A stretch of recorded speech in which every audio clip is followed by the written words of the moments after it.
Can you feel the sea salt in your hair? Where you can't in the west of Clare. Your mountain feels so good.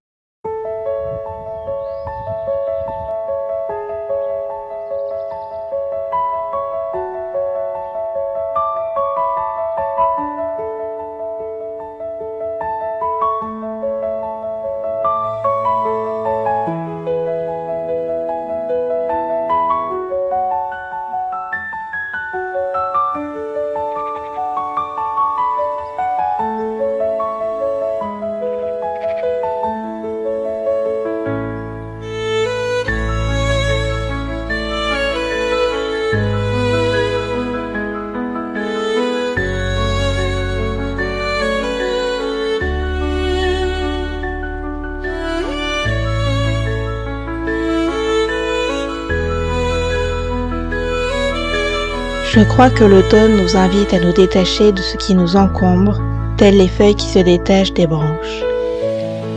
J'aime imaginer que nous aussi, nous sommes des arbres. Certes, nous n'avons pas les mêmes particularités physiques, mais nous sommes comme eux des êtres vivants, et comme eux, nous faisons partie de la nature. Si on avait des branches, des rameaux avec des feuilles, qu'est-ce qu'on laisserait voler dans le vent? Si nos peurs prenaient leur forme, lesquelles laisserions-nous de côté? Si chaque feuille représentait une chose que l'on ne veut plus dans notre vie, qu'est-ce qui nous libérerait? Quelles sont les choses qui nous rendraient légers, si légers qu'on aurait l'impression de survoler l'herbe de nos pieds? Qu'est-ce qui aujourd'hui nous empêche d'avoir le cœur, l'âme et le corps libres de vivre? Qu'est-ce qui nous étreint? Qu'est-ce qui ne doit plus être en cette saison d'automne? Ce sont des questions qui se réfléchissent, car ce n'est pas toujours évident de se rendre compte de ce qui ne va pas, plus, et de les changer. Mais inspirons-nous des arbres et de leur patience. Tout ne se fait pas en un jour. C'est souvent long et ça demande de rester assez longtemps face à soi-même, de ne pas vouloir s'éviter pour faire ce bout de chemin et se sentir mieux. Et puis essayons de voir le positif. Ne nous concentrons pas sur les mauvais aspects mais sur les bons pour que notre vie s'éclaire de jour en jour.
L'automne est comme un poème.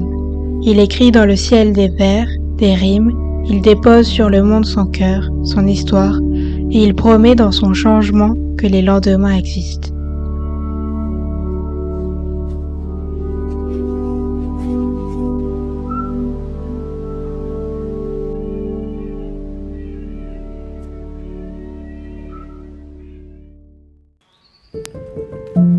J'ai pu courant septembre récolter les potiers marrons, mais contrairement aux années précédentes où je remplissais une brouette entière, cette fois-ci, ça n'a vraiment pas été fameux. Cette récolte a été un peu à l'image du jardin cette année. Il a peu plu cet été et je trouve que l'arrosage fait par la main de l'homme ne fait jamais le même effet. Je pense donc qu'il y a eu une trop grande vague de froid au moment des semis en pleine terre et une très grosse vague de chaleur par la suite. J'essaierai de faire mieux l'année prochaine en commençant par pailler le sol, erreur de cette fois-ci. La terre était perpétuellement sèche et je crois que je me suis mise une épine dans le pied en plus de la météo.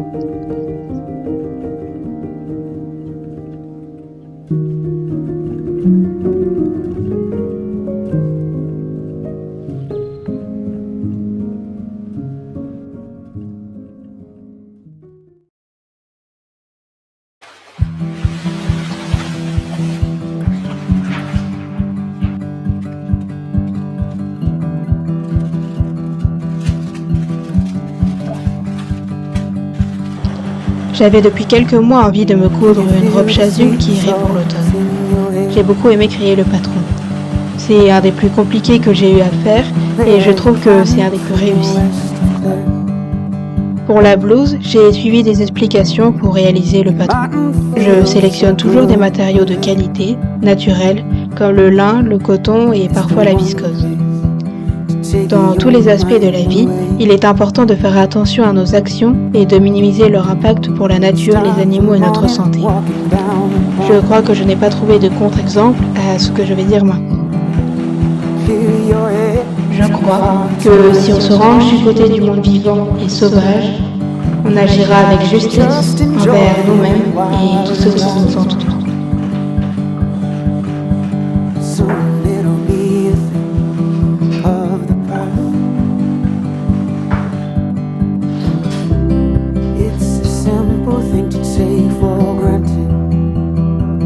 Take a one step back. Open your eyes and see it's your favorite place to be.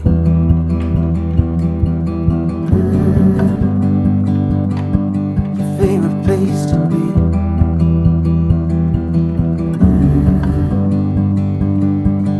It's a certainty that makes you happy. You'll see.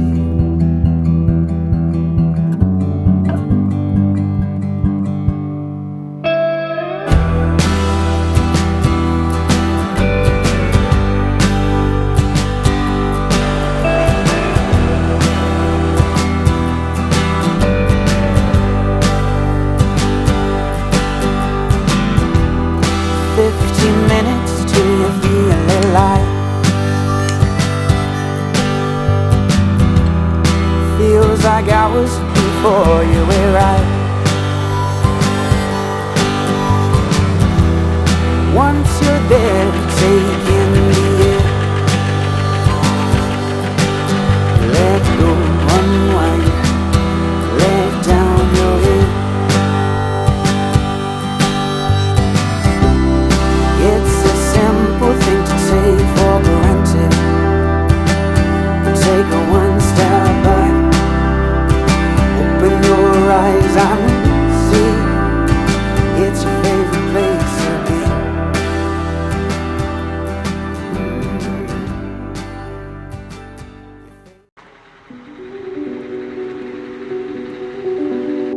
On a aussi eu une première livraison de bois que j'ai en partie rangée. C'est assez méditatif de faire ça. J'ai un peu mal au cœur chaque fois que je vois tous ces arbres coupés en petits morceaux, mais c'est notre seul moyen de nous chauffer, et après tout, c'est ce qu'on fait depuis la nuit des temps. Depuis le début de la vie humaine, alors que rien de ce qu'il y a aujourd'hui n'y était, alors que tout était encore sauvage. Je crois que ce n'est donc pas le problème de se chauffer au bois, mais c'est tout le reste. Toutes les grandes villes où la nature n'a plus sa place, tout ce qu'on a détruit au fil des années, tout ce qui n'est plus.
Minette est une chasseuse hors pair, et il y a quelques jours, je la vois jouer sous le cerisier sans savoir avec quoi. Finalement, 1 minute plus tard, j'aperçois une souris monter dans l'arbre. C'était bien la première fois que j'assistais à une telle scène. J'ai descendu à plusieurs reprises Minette de l'arbre de peur qu'elle la trouve et on a essayé de descendre la souris mais sans succès. Actuellement elle n'y est plus donc je pense qu'elle a réussi à retrouver son chemin. Je sais que pour les chats c'est leur trésor, une nourriture qu'ils peuvent se trouver eux-mêmes. Ils ont ça dans le sang. Mais c'est vrai que si je vois que l'animal est encore vivant, j'ai beaucoup de mal à ne rien faire.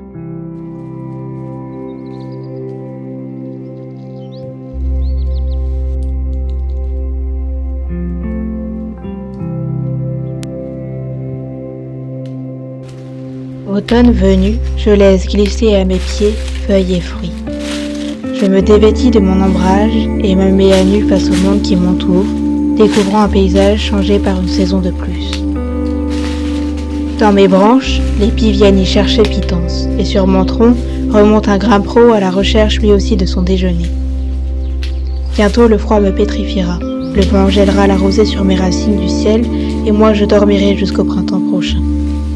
Et en attendant, je vis chaque jour, j'accueille qui le veut sans mésentendre tant je suis grand, je nourris petit être muni d'ailes, de pattes, de fourrure ou de plumage, et je suis moi, dans mon entièreté, le noyé des forêts.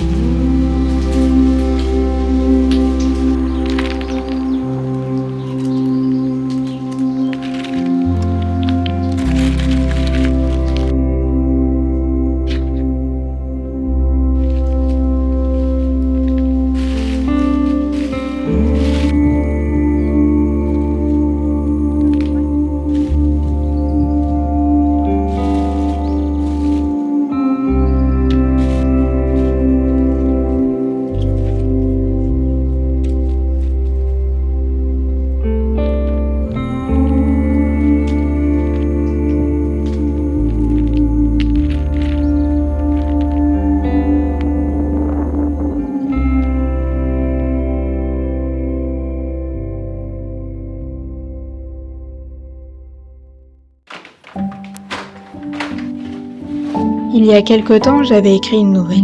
Après des mois à avoir repoussé la correction, c'est enfin fait et j'ai ensuite pu l'imprimer et la relire.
La guerre est là, partout, jusque dans la forêt.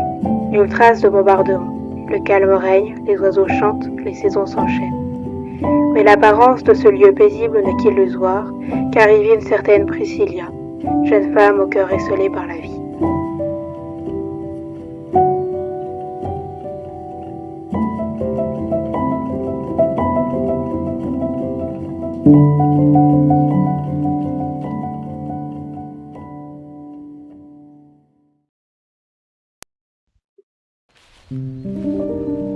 Nous portons tous des choses sur nos épaules qui, bien souvent, malgré une carrure imposante ou des muscles entraînés, nous paraissent trop lourdes à porter. Ce qu'on a vécu, ce qu'on a ressenti, ce qu'on a imaginé, nous ont forgés à penser d'une certaine façon, à voir les choses sous un certain angle, et parfois, il suffit de bouger de quelques pas pour voir la situation autrement. Parfois, il suffit de monter une infime marche avant d'aller vers les plus hautes. Parfois, il suffit de calmer son esprit, de lever la tête, de se retourner pour que le paysage change et nous laisse sans voix, tant ce qu'on attendait se trouvait à 2 pas de notre réalité.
N'oublions jamais que chaque pas que l'on fait, peu importe s'il va dans la bonne direction ou non, nous fera toujours grandir d'une manière que l'on ne peut imaginer encore aujourd'hui. Can you feel the sea salt in your hair? There you can't in the west of Clare.